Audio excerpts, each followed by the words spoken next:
Assalamu alaikum wa rahmatullahi wa barakatuh, hurmatli milletteşler. Haumagız kadirli din kardeşler. Sizin barıгызды ла изге Рамадан айы тамамлануы менән тәбрикләйем. Бына яңы гына тәүәл 30 көн элек урада тота башлагайнык. Ә бүген инде Шәввал айының тәүге көнендә урада байрамын узгарабыз. Урада гаетләре яхшы, бәрәкәтле үтсен. Sizin barıгызга ла уңыштар, сәламәтлек, тән-ян рәхәтлеге, дөньяларыгызда именлек, Аллаһы Тәгаләнең рәхмәтләренә ирешүегезне теләйем. Бүген Шәввал айы башланды. Әлхәмдүлилләһ.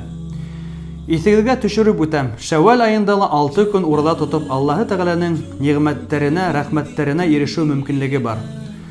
Имам Муслим сахихында әйтүенсә, "Ман сама Рамадана thumma atba'ahu 6 min Шәввал Кәна касыямид дәһр."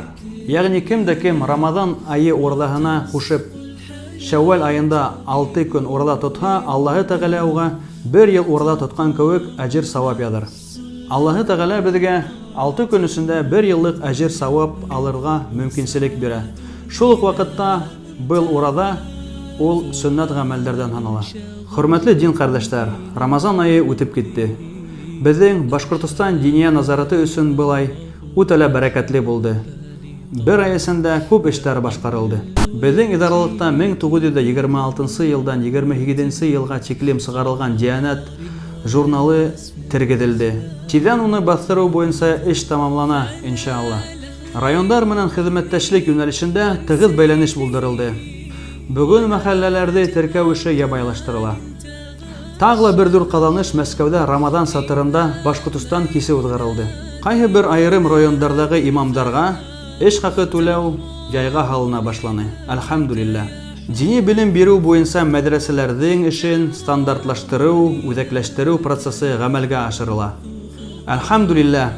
Хөрмәтле милләттәшләр, кадерле дин кардәшләр. Безнең алда башкарыгы эшләр күп. Аллаһка шөкер, идаралык яңа көс менән эшләй башланы.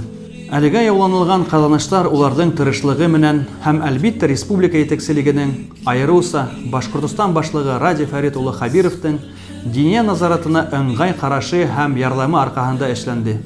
Уга зур рәхмәтләребезне белдерәбез.